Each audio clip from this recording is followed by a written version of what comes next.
بسم الله الرحمن الرحيم وإلى مدين أخاهم شعيبا قال يا قوم اعبدوا الله ما لكم من إله غيره ولا تنقصوا المكيال والميزان إني أراكم بخير وإني أخاف عليكم عذاب يوم محيط صدق اللہ العظیم۔ 12ویں سپارے 8واں رکوع ہے۔ اس 8ویں رکوع میں اللہ رب العزت نے حضرت شعیب علیہ السلام کی قوم کے حالات کا ذکر کیا ہے۔ خاص طور پر حضرت شعیب علیہ السلام کی جس خرابی کا ذکر قوم کی خرابی کا ذکر کیا وہ ہے ناپ تول کی کمی۔ کفر و شرک تو تھا ہی، یعنی وقت کے پیغمبر کی بات بھی نہ ماننا اور اللہ رب العزت کے ساتھ شرک بھی کرنا۔ حضرت شعیب علیہ السلام کی جو قوم تھی یہ درختوں کی پوجا کیا کرتی تھی، اور یہاں پر فرمایا گیا وَإِلَىٰ مَدْيَنَ أَخَاهُمْ شُعَيْبًا۔ آپ نے ظہر کے درس میں سنا ہوگا کہ ابراہیم علیہ السلام کے 3 بیٹے تھے، ان میں سے ایک بیٹے کا نام مدین تھا جو کہ وہاں جا کر بسے تھے، اور پھر انہی کے نام پر مدین علاقے کا نام پڑا، وہاں کے رہنے والوں کو مدین کہا جانے لگا۔ وہیں پر حضرت شعیب علیہ السلام اسی قوم سے مبعوث ہوئے تھے، اور اللہ رب العزت نے وقت کے پیغمبر بنایا۔ انہوں نے اپنے قوم کو ڈرایا، فرمایا وَلَا تَنْقُصُوا الْمِكْيَالَ وَالْمِيزَانَ إِنِّي أَرَاكُمْ بِخَيْرٍ وَإِنِّي أَخَافُ عَلَيْكُمْ عَذَابَ يَوْمٍ مُحِيطٍ۔ پیغمبر کی جو دعوت کا انداز ہے وہ عجیب ہے۔ فرمایا کہ ناپ تول میں کمی نہ کرو، کیوں؟ انی اراکم بخیر، اس لیے کہ میں تم میں بہتری دیکھتا ہوں۔ انی اراکم بخیر، میں تم میں بہتری دیکھتا ہوں، میں تم میں اچھائی دیکھتا ہوں۔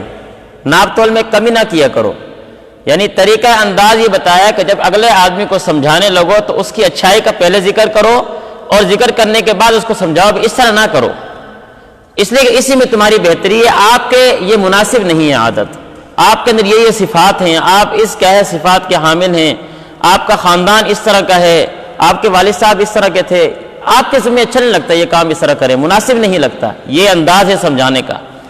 انی اراکم بخیر وانی اخاف علیکم عذاب یوم محیط، اور مجھے ڈر لگتا ہے کہ اگر تم ناپ تول کی کمی سے باز نہ آئے تو اللہ رب العزت تمہارے اوپر قحط کا عذاب نازل کر دیں گے۔ اس سے یہ بات بھی سمجھ آئی کہ جب انسان ناپ تول میں کمی کرتا ہے تو اللہ رب العزت کی طرف سے پھر قحط آ جاتا ہے، پھر انسان کو جس وقت جس چیز کی ضرورت ہوتی ہے وہ چیز نہیں ملتی ہے۔ آج ہمارے سامنے حالات دیکھ لیں، یہ آج کا عنوان کے انتخاب کا مقصد ہی یہی ہے کہ ہمارے سامنے حالات دیکھیں کہ آج ہمیں جس چیز کی ضرورت ہے وہ مل نہیں رہی، اور اگر ملے گی تو دگنی تگنی کیا ہے ریٹ پر جا کر ہمیں ملے گی۔ یہ کیا اصل وجہ یہ ہے؟ اصل وجہ ہمارا گناہ ہے۔ وہ گناہ یہی ہے، آپ دیکھیں منڈی میں کی چیز کیا مل رہی ہے اور دکاندار کیا بیچ رہا ہے۔ روزہ ہے، رمضان کا موسم ہے، حالات ہمارے سامنے ہیں، اللہ کا عذاب پہلے آیا ہوا ہے، اس کے باوجود اگر منڈی کا ریٹ جو ہے 10 روپے ہے تو دکاندار 50 روپے کر کے بیچ رہا ہے۔ روزے دار کے بھی خیال نہیں ہے، روزے کے بھی خیال نہیں ہے، رمضان کے بھی خیال نہیں ہے، اللہ کا بھی کیا ہے ڈر نہیں ہے۔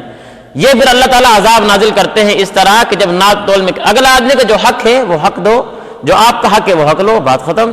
لیکن جب اونچ نیچ میں اضافہ ہوتا ہے تو پھر اللہ فرما رہے ہیں، تو پیغمبر نے کیا فرمایا وَإِنِّي أَخَافُ عَلَيْكُمْ عَذَابَ يَوْمٍ مُحِيطٍ، کہ مجھے ڈر لگتا ہے کہ تمہارے اوپر کہیں قحط کا عذاب نہ آ جائے۔ وَيَا قَوْمِ أَوْفُوا الْمِكْيَالَ وَالْمِيزَانَ بِالْقِسْطِ، اور فرمایا اے قوم ناپ تول میں پورا دیا کرو، انصاف کرو۔ وَلَا تَبْخَسُوا النَّاسَ أَشْيَاءَهُمْ، اور لوگوں کے حق میں کمی نہ کرو۔ وَلَا تَعْثَوْا فِي الْأَرْضِ مُفْسِدِينَ، اور زمین پہ فساد نہ پھیلاؤ۔ یہ وقت کا پیغمبر سمجھا رہا ہے۔ پھر فرمایا بقیت اللہ خیر لکم ان کنتم مؤمنین، جب تم اپنا حق لے لو گے، اگلے آدمی کا حق دے دو گے تو جو تمہارے پاس بچ جائے گا بقیت اللہ وہی تمہارے لیے کیا ہے بہتر ہے۔ دوسرے کا حق دبا کر اپنے پاس رکھو گے، اس میں تمہارے لیے بہتری نہیں ہے۔ دوسرے کا حق دے دو، اپنا حق رکھ لو، بقیت اللہ خیر لکم، اللہ نے تمہارے لیے اسی میں بہتری رکھی جو تمہارے پاس باقی بچ جائے گا۔ اور فرمایا وما انا علیکم بحفیظ، اگر تم نہیں مانتے تو کل کو پھر مجھ سے گلہ نہ کرنا، میں پھر اسی کا ذمہ دار نہیں ہوں۔ پھر یہ نہ کہنا کہ ہمیں تو بتایا نہ گیا، ہمیں تو ڈرایا نہ گیا، ہمیں تو کسی نے آ کر نہیں سمجھایا، وما انا علیکم بحفیظ، پھر مجھ سے گلے شکوے نہ کرنا۔ اب یہ دیکھیں کتنے پیارے انداز سمجھایا ہے۔ حضرت شعیب علیہ السلام کے بارے میں آپ علیہ السلام نے فرمایا کہ یہ خطیب الانبیاء تھے، کہ اللہ رب العزت نے ان کو خطابت کا انداز سکھایا تھا۔ یہ دیکھیں ہمیں انداز بتایا ہے کہ اگلے آدمی کو سمجھانا کس طرح ہے۔ پھر قوم نے کیا کیا، کہنے لگی قالوا یا شعیب اصلاتک تأمرک ان نترک ما یعبد آباؤنا، کہتے اے شعیب کیا تیری نمازیں ہمیں یہ کہتی ہیں کہ ہم اپنے آبا و اجداد کے دین کو چھوڑ دیں؟ حضرت شعیب علیہ السلام یہ نفل بہت زیادہ پڑھا کرتے تھے، بہت زیادہ عبادت گزار تھے، تو انہوں نے اسی کو تانا بنایا۔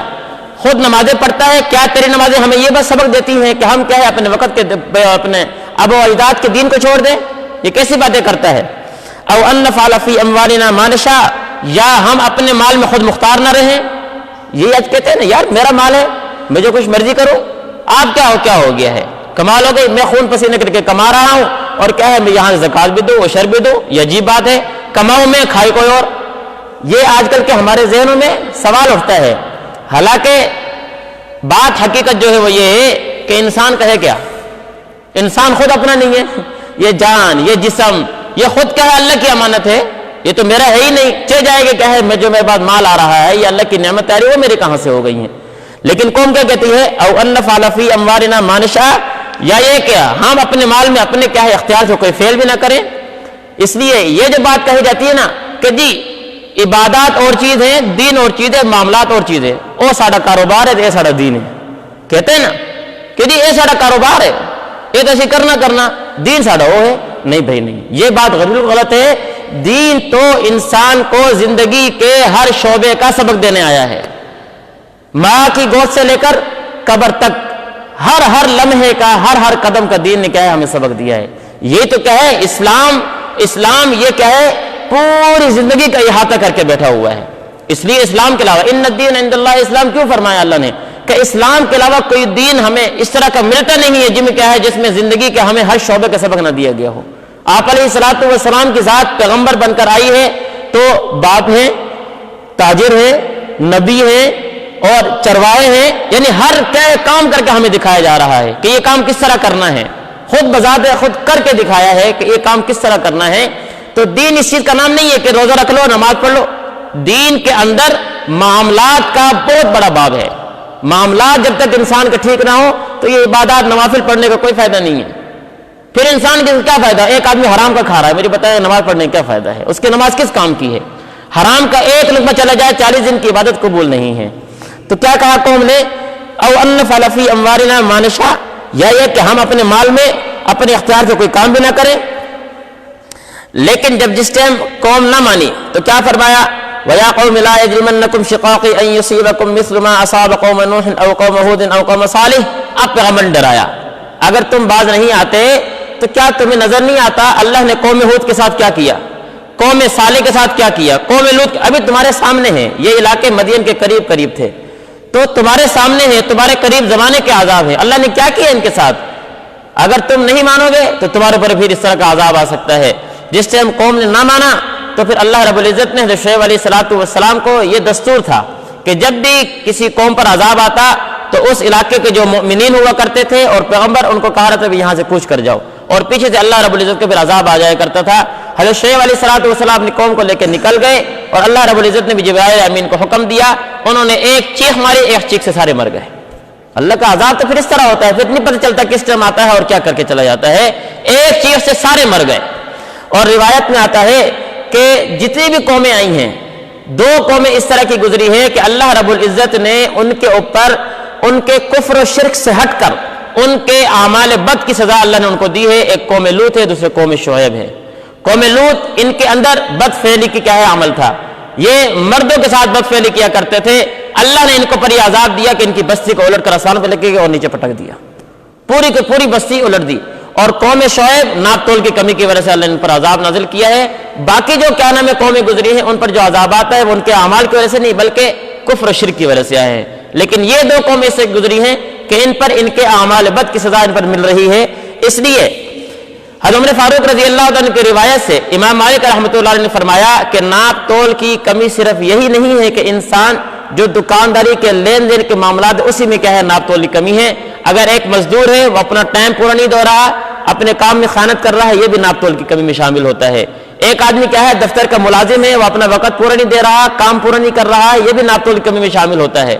صرف ناپ تول کی کمی یہی نہیں ہے کہ اگر آپ کسی آدمی کو کوئی چیز تول کر دے رہے ہیں اس میں کمی کر دیں, نہیں, بلکہ جو آدمی جس کام میں لگا ہوا ہے اگر وہ اپنے کام میں خیانت کر رہا ہے, کام پورا نہیں کر رہا, وقت پورا نہیں دے رہا ہے, تو اپنے اس کام میں وہ ناپ تول کی کمی میں زمرے میں آتا ہے, وہ اللہ کے عذاب کے زمرے میں آ سکتا ہے.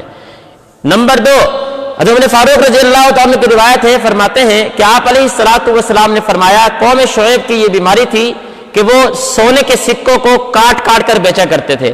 یعنی کہ سونے کے سکہ اگر مثال کے طور پر 10 روپے کا ہے ایک بات ہے, تو وہ اس میں کاٹ دیتے, اب اس کی قیمت تو کم ہو جائے گی, جب اس میں سے آپ نے سونا کم کر دیا تو وہ قیمت کم ہو گئی, کم ہونے کے باوجود بھی اس کو اصل قیمت پہ بیچا کرتے تھے. اور یہی کیا ہے بیماری آج کے کارن میں لوگوں کے اندر پائی جاتی ہے.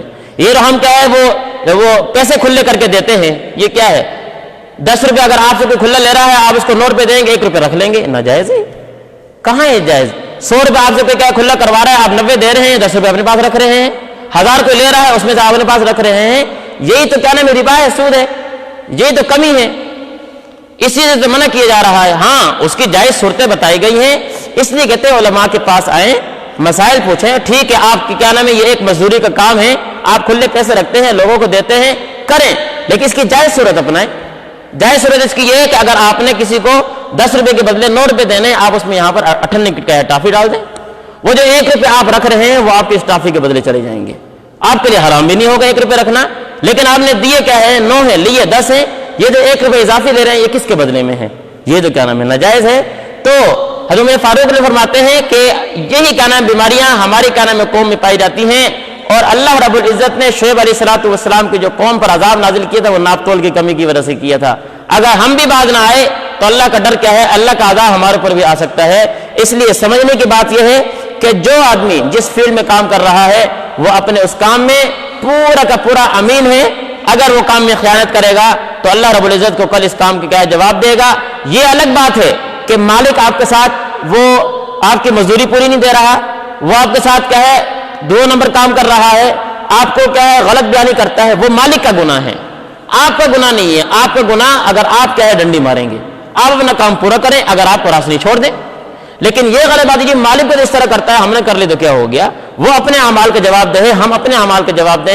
ہر آدمی نے کل قیامت کو اللہ کی بارگاہ میں اپنے عمل کے بل بوتے پر اٹھنا ہے, اور کیا ہے اس کے آخرت کے فیصلے اپنے عمل کے بل بوتے پر ہوں گے. اللہ ہمیں سمجھنے کی توفیق نصیب فرمائے.